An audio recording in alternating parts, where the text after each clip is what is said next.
Kama unataka kujua kwa nini laana zinakufuatilia au kwa nini laana zinawafuatilia watu, mtu wa Mungu, majibu yapo kwenye kitabu cha Kutoka sura ya 28 kuanzia mstari wa 15. Biblia inasema kwamba, lakini itakuwa usipotaka kuisikiza sauti ya Bwana Mungu wako, usiangalie na kufanya maagizo yake yote na amri zake ni kuagizazo hivi leo, ndipo zitakapokujia laana hizi zote na kukupata. Manake ni kwamba kama Mungu amesema hivyo, manake ni kwamba yani hakuna namna unaweza ukazikwepa hizo laana ikiwa umekiuka kusikia na kuyafanya maagizo ya Mungu. Bwana Yesu asifiwe sana. Anasema kwamba itakuwa usipotaka kusikiza sauti ya Bwana, usipotaka kusikia neno la Mungu, usipotaka kumsikia Mungu anasema nini kupitia watumishi wake, usipoangalia kufanya maagizo yake na amri zake, usipokubali kufanya maagizo ambayo Mungu anakupatia, amri zake ambazo anakuagiza, anasema kwamba laana zote hizo zitakuijia, zitakupata. Manake kama zitakupata, Mungu anasema zitakupata, manake mganga hawezi kuzuia hizo laana. Hata uende kwa mganga gani, hizo laana zitaisha.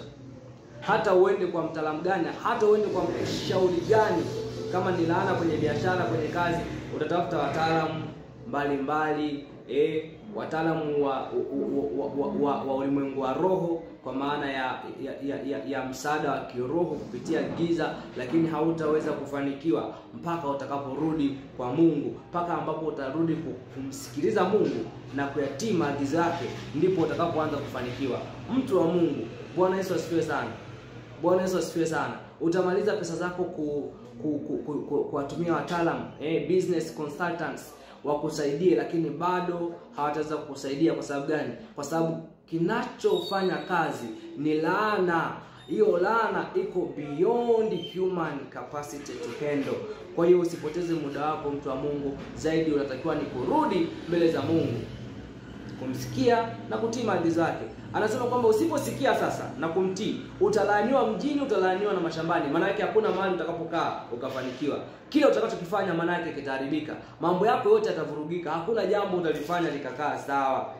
Anasema litalaaniwa kapu lako. Anasema utalaaniwa uzao wa tumbo lako.